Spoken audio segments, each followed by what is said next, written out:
마태복음 14장에서 보겠습니다. 마태복음 14장 13절부터 21절까지. 마태복음 14장 13절부터 21절까지입니다.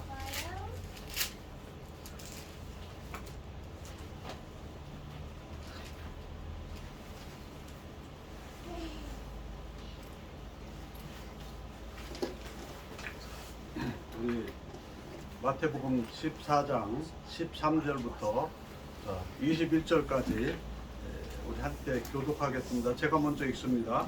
13절 읽습니다. 예수께서 들으시고 배를 타고 떠나사 따로 빈들에 가시니 무리가 듣고 여러 고을로부터 걸어서 따라간지라. 예수께서 나오사 큰 무리를 보시고 불쌍히 여기사 그 중에 있는 병자를 고쳐 주시니라. 저녁이 되매 제자들이 나와 이르되 이곳은 빈들이요 때도 이미 저물었으니 무리를 보내어 마을에 들어가 먹을 것을 사 먹게 하소서. 예수께서 이르시되 갈 것 없다. 너희가 먹을 것을 주라. 제자들이 이르되 우리에게 있는 것은 떡 5개와 물고기 2마리 뿐이니이다. 이르시되 그것을 내게 가져오라 하시고 무리를 명하여 잔디 위에 앉히시고 떡 5개와 물고기 2마리를 가지사 하늘을 우러러 축사하시고 떡을 떼어 제자들에게 주심에 제자들이 무리에게 주니 다 배불리 먹고 남은 조각을 12바구니에 차게 거두었으며. 21절을 같이 읽습니다. 먹은 사람은 여자와 어린이 외에 5,000명이나 되었더라. 아멘. 할렐루야. 아멘. 네. 오늘 말씀 우리가 잘 아는 오병이어에 관한 이야기인데요. 설교 말씀 제목은 하나님의 2025년. 하나님의 2025년. 오병이어.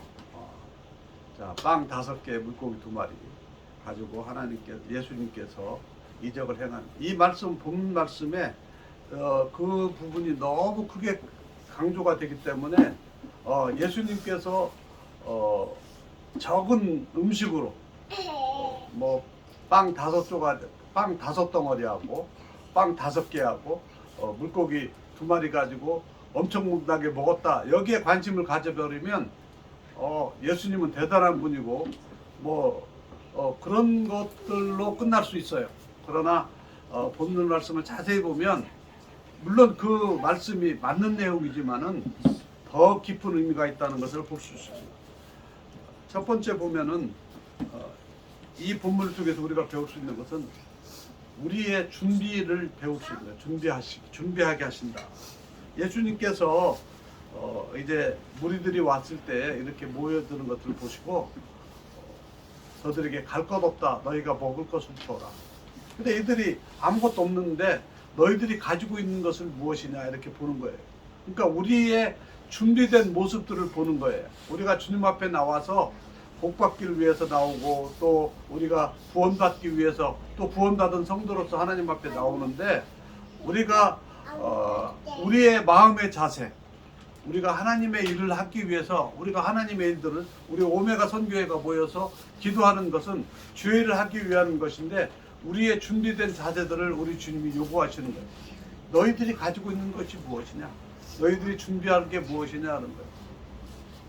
여기에 보면 안타깝게도 제자들은 이 본문은 마태복음, 마가복음, 누가복음, 요한복음, 사복음서에 다 똑같이 같은 내용을 기록하고 있는데 내용들이 조금씩 달라요. 근데 종합해서 보면 사실 제자들은 믿음이 좋은 건지 없는 건지 모르지만은 준비가 없었어요. 먹을 거 때가 됐는데 제자들이 예수님을 따라다니는 제자들이라고 그랬는데 이들이 자기들의 예수님조차도 드실 음식을 준비를 안 한 거예요. 그래서 너희들 가지고 있는 거 뭐냐 보니까 어떤 소년이 갖고 온 이 빵 5개하고 물고기 2마리 있습니다. 참 그 말을 하는 거예요. 우리가 이 모습을 보면서 정말 하나님 앞에 우리가 주의 일을 하면서 준비되어야 되겠다 하는 것을 저는 느낍니다. 제가 선교사로 나가서 보니까 과거에 우리들은 막 가면 되는 줄 알았어요. 그게 믿음이고 하는 걸로 알았지만은 준비되지 않아서 나가면 어려움 겪고 결국은 실패하더라고. 선교사도 많은 기간 동안 주의종 돼도 우리가 은혜를 받았다고 해도 대학교 나오고 또 신학대학원을 나와서 준비하고 해서 돼야지 그냥 막 되는 게 아니거든요. 선교사도 마찬가지. 준비돼야 돼. 우리가 주일 하는데 준비되지 않고 나가면 일시적인 것을 할 수 있지만은 효율적인 일들, 하나님의 일들 하는 데 있어서 효과적인 일들을 하는데 참 어려움이 많다 하는 것을 제가 느낍니다. 두 번째로는 우리 주님께서 세상적으로 볼 때는 말도 안 되는 일들을 하지만 두 번째는 순종을 요구하십니다. 너희들이 갖고 있는 게 뭐냐? 너희들이 있는 걸로 줘라. 거기에서 이들이 우리가 이거 있으면 물고기 2마리하고 빵 5개 있습니다. 그럴 때에 그거 갖고 와서 이들에게 앉혀서 일반적인 상식으로 아이고 예수님 이 사람들한테 앉혀서 물 어떡하게 해요? 물어볼 수도 있어요. 요즘에 사람들 따지기 잘하니까. 그런데 순종합니다. 우리의 상황은 말도 안 되는 상황이지만 제가 선교사로 나가보니까 선교지가요 그렇게 만만한 게 아니에요.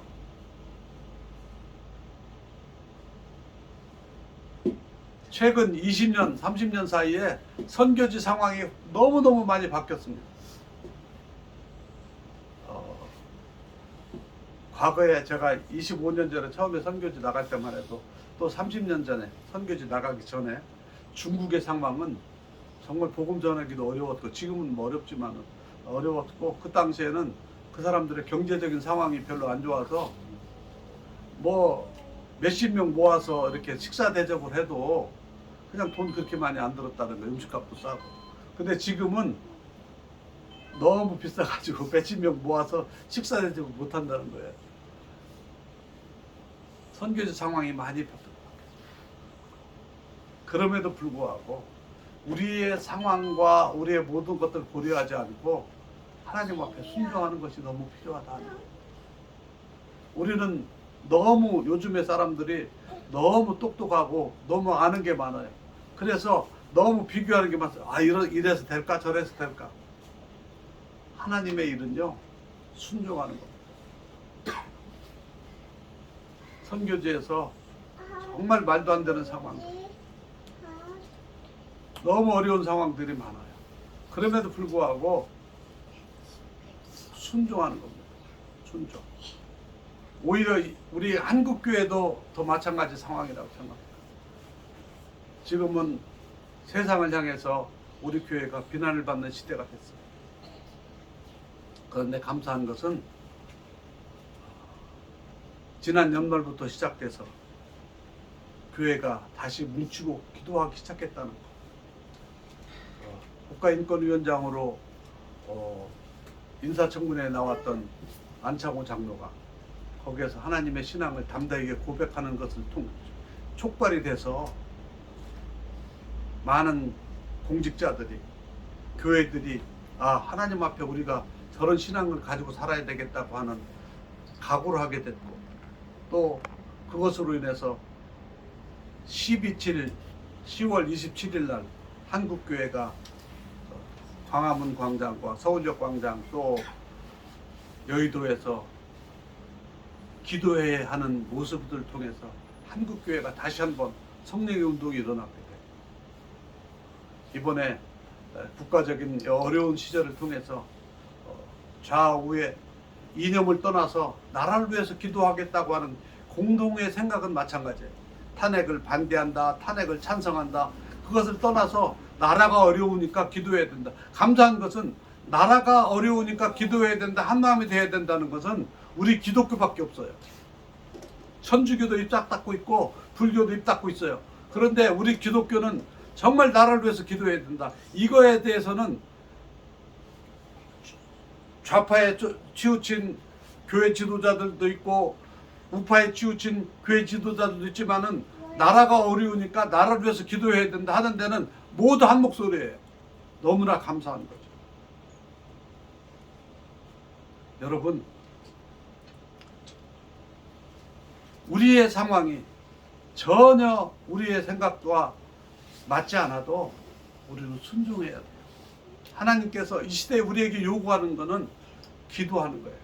감사한 것은 윤석열 대통령이 조금 전에도 내가 이렇게 인터넷으로 올라온 기사를 봤는데 김준홍 목사님을 통해서 받은 성경을 읽고 계시다는 거예요. 구치소에서 그분이 비서관을 통해서 김준홍 목사님한테 성경책을 좀 하나 보내주십시오 해가지고 김 목사님이 그냥 보내주지 않고 너가 사와라. 그래서 사온 성경에다가 성경 구절을 써가지고 보내줬는데 윤 대통령이 그 성경을 보고 있다는 사실.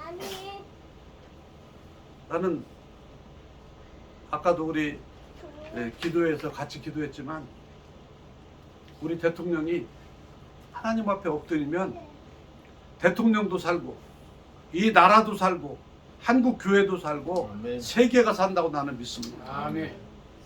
여러분, 역사적으로 보면 역대하에 보면 아사 왕이 있었어요. 아사 왕이 구스의 군대가 100만 군대가 몰려왔을 때 기도했습니다. 하나님이여, 사람으로 하나님을 이기지 못하게 하옵소서. 기도했을 때에 그 구스의 군대가 100만 대군이 다 불렀었어요. 여호사밧이 모압의 연합 군대가 와서 호위를 하고 있을 때 하나님 앞에 기도했어요. 하나님 앞에 찬양하고 기도했어요. 하나님의 사람이 여호사밧에게 와서 기도해라.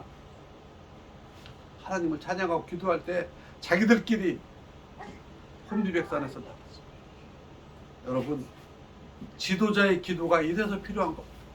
우리는 이 세상에 왕 같은 제사장으로 우리를 왕의 신분으로 하나님께서 세워주셨습니다.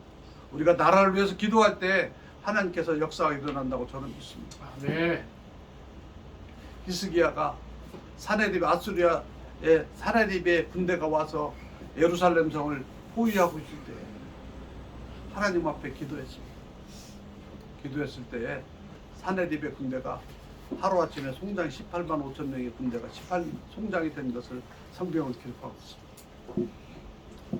여러분, 이 시대에 우리가 해야 되는 것은 우리에게 이적을 보여주시옵소서가 아니라 하나님 앞에 우리가 엎드리는 거예요.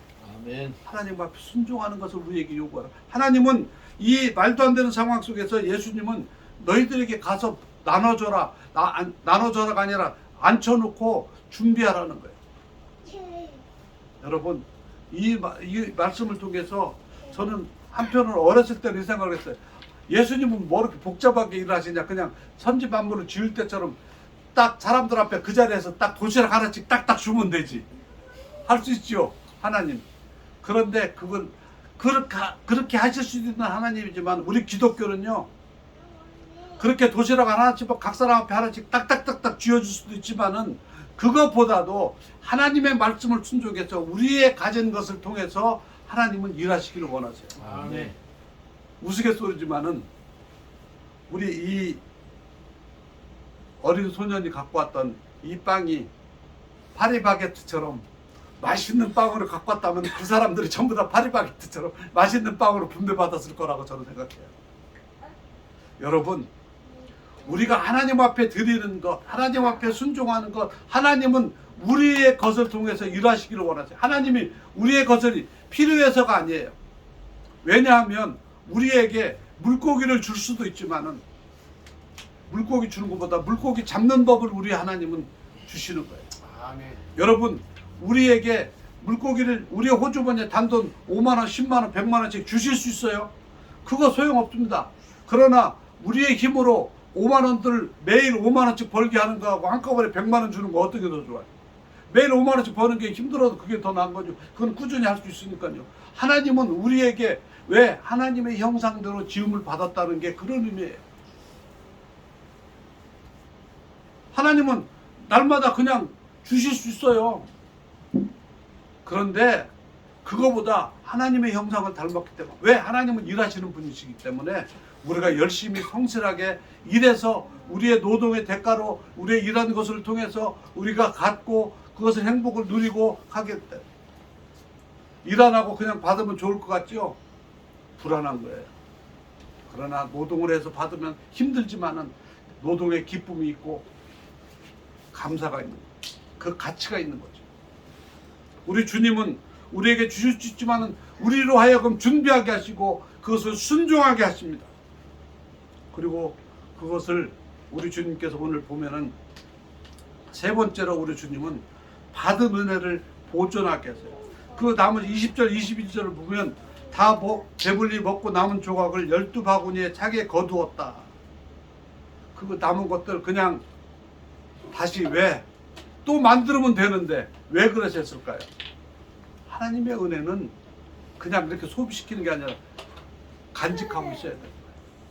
우리가 하나님의, 우리 교회가 기독교, 우리 한국교회 역사를 보면 우리 한국교회 역사가 한 140년 정도 됐는데 초기에는 우리가 너무 교회에 대한 경험들이 없다 보니까 이런 은혜에 대해서 나누지를 못해요. 이제 한국교회가 100년이 넘은 교회이기 때문에 이제는 140년이 됐기 때문에 성숙해져야 돼요. 은혜를 갖고 은혜를 나누고 어떻게 우리가 하나님 앞 순종하는 것들이 체계적으로. 그전에는 그냥 너무 가난했고 너무 없었기 때문에 그저 받은 것을 가지고 어떻게 해야 될지에 대한 비전이 없어요. 저는 그래서 요즘에 제가 아파서 기도해 달라고 하는 분들이 많아서 기도를 제가 하는데요. 그분들 많은 분들 가운데 병 낫기도 하는데 제가 그분들하고 기도하면서 그래요.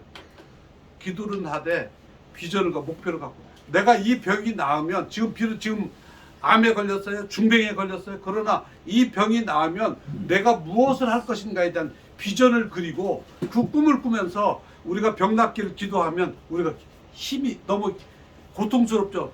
병 때문에 때로는 아프기도 하지만 그러나 그 즐거움이 있는 거예요. 희망이 있는 거예요. 우리는 그런 가난에 있거나 어떤 사업에 실패하고 어려움이 있을 때도 마찬가지라고 저는 생각해요. 그래서 2025년도에는 저는 이런 꿈을 꿨습니다. 2000년도는 2000이잖아요. 그리고 20이잖아요. 20. 이게 이제 동그란 원판이에요. 원판. 쟁반 위에 이렇게 두 소리를 들었잖아요. 이후에 25년. 2가 뭐예요? 물고기 2마리. 빵 5개.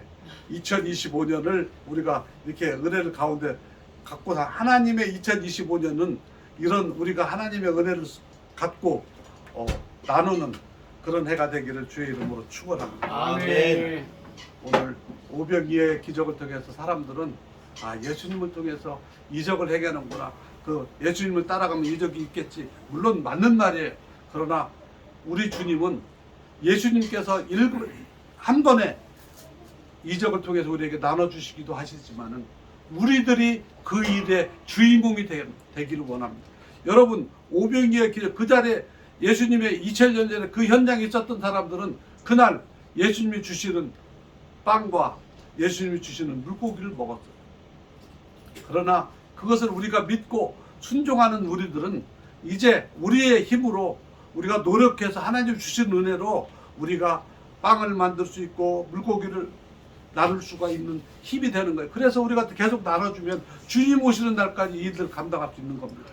그래서 오늘 이 하나님의 2025년 오늘 우리가 내일이면 새해가 음력으로 새해가 되는데 우리가 이런 새해를 맞이하는 이런 그 기도의 시간에 우리가 이런 하나님의 은혜를 사모하는 그런 모습이 됐으면 좋겠다 하는 생각에서 하나님의 2025년을 가지고 기도 제목으로 또 오늘 설교를 나누었습니다. 아멘. 기도하겠습니다. 하나님 우리에게 2025년도를 시작하게 하심을 감사합니다.